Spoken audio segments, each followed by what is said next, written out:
I kind of like to smile when I say just because you've entered the bill doesn't mean that you're set up to pay the bill. They actually are part of the process. We have 3 steps here. First, you're going to enter the bill. Then you need to choose which bills to pay, because unfortunately we don't pay all of them immediately when we get them, and sometimes we have different terms. Some may be due quarterly, some may be due monthly, those types of things. And then the third step, of course, will then be to actually print a check if we need to pay those bills. So how do we work with this? Well, there's a couple of different ways. One way is to pay basically a single bill at a time. We can do this by moving up to Tasks, coming down to Bills, and using the second option, which is to pay bills. Here I can simply choose a vendor, and I can make a payment. Before I do that, though, I want to show you something. Let's say that I'm going to go to Papers R Us, and maybe I'm making a monthly purchase of paper for 5 reams every month. I do have the option, once I select a vendor and fill out some of the information, to create a recurring payment or a recurring bill. We then have the option to choose when it should recur, every 4 weeks, monthly, per period, quarterly, those types of things. And we can put in a date range to start and end, or to end after so many occurrences. This would be perfect for things like bills that you always know are going to be the same. Maybe there's subscriptions where you pay an annual rate to get a subscription to something. This way it's already in there, you don't have to retype it, and it's going to be consistent. I just wanted to mention that as part of your bill entering process before we actually get to bill paying. Now, what about the bill paying? Well, if I use this particular feature, I can select a vendor, and you'll notice that Paper R Us doesn't have anything open, so it actually defaults to purchasing an expense. If I do Andrea's Crepes, we see the same thing at the bottom. There is no open invoice, so the only available tab is to apply to expenses, basically making a purchase right here.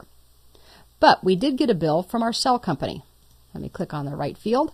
So let me go ahead and choose Ringtone. And here we can see that it does default to apply to an invoice, and it gives me the information related to the invoice. I could type in a description, I could put in a discount, and I could put in an amount paid.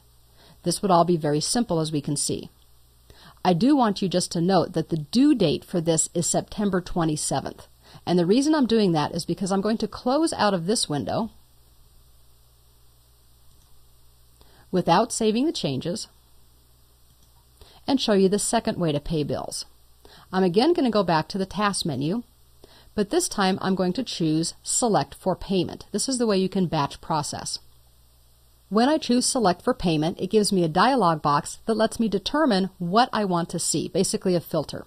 Well, first of all, I know that the 2 invoices that I have open aren't actually due until the end of September. So let me go ahead and change a couple of these settings. First of all, let's pretend that it is September, and I'm going to be paying my bills on September 30th. That will be the check date, and then I also need to look at when the invoices were due. Let's make this also the end of September. We also can base it on discounts if we have some of those discounts on our terms. We don't, so we won't worry about that. You can then include all invoices, or only invoices that are so many days past the due date, or with balances over a certain amount, or you can even filter by vendor. We're going to leave all of those as they are and say OK. And we get this nice box, which has a very simple thing in it, just 2 for us. But imagine that your company had 20 or 30 bills to pay all at one time. This is going to be much faster than working in the other window where we had to pay them each independently. So what does this say? Well, it redefines our check date, which we just selected. It tells us what our cash account's going to be, and if we're taking discounts, what that will be. We also can do some different sorting, and then we simply get to enter which ones we want to work with, if there are discount amounts, how much we want to pay, if not the full thing. Now these little check marks are what we can use to select or deselect. And you can see that by default it pays the whole thing, but I could pay a partial amount by simply typing into that field. It's then going to give us our total at the bottom, and if we had our regular checking account balance calculated, it would actually tell us if we had enough money to pay the bills, which is always a good idea. And then the balance after our checks, we don't need to do that, so instead we're just going to come up to the top. Now there are a few shortcuts here. You can check all or uncheck all. Again, if you had a lot of them, that might save you some time. You also can view the details of checks if you're not sure what something is for without having to close out or open different windows. At this point, what I also could do is choose to print. From our drop-down, we can preview, we can do a report. Let's go ahead and do a preview. This asks us what our first check number would be, And of course, you'd want to make sure that when you're running regular checks that you put in the next sequential number that you have. I'm just going to put in 101 for our example. You then can use different types of forms if you need to, and of course you can print multiple copies. Some people keep a copy of the check in a file. Otherwise, you'll just print one. You can set up your printing options as well. We'll just go to Print Preview. And there you have it. Let me zoom in for you. The default that we chose is a voucher check. So at the top, we're seeing the voucher portion, gives us all kind of information about what it's for. And at the bottom, we can actually see that this is the check and how it will print. Of course, it doesn't look right because this is assuming we're going to be using pre-printed check stock and not just a plain piece of paper. But again, you get the idea, and you could zoom through previous and next, zoom in, zoom out, all of those types of things to see all of the different ones that you have. At this point, you could either choose to print, which I'm not going to do. I'm just going to choose to close. This brings us back to our box. I'll go ahead and say close.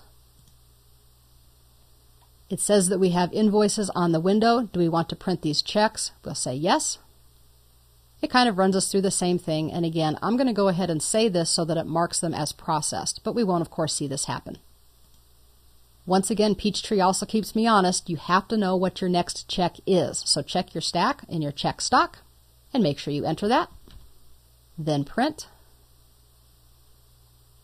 And the last thing it needs to know, of course, is did everything print okay? The reason it asks this is because if you need to reprint, it will start back at 101 in our case, or whatever the check number was that you entered. Let's go ahead and say yes, it's all fine. And there we go. Everything has been adequately processed. If you ever need to void a check after it's been printed, you can also do that from Tasks. Of course, we're familiar with the Write Checks option, but all the way at the bottom of the menu, kind of a little bit out of place, you also see an option for voiding checks. You would simply select the check you wanted to void, and you would go ahead and click the Void button on the bottom right. This, of course, would reverse the funds and the double entry bookkeeping that happened when the check was written. I'm not going to do that. I'll leave them all as they are. I'll click Close, and we now can feel fully satisfied that we've entered our bills, we've accurately put them into the system so we can track them, we've selected which bills to pay, and we've actually printed the checks.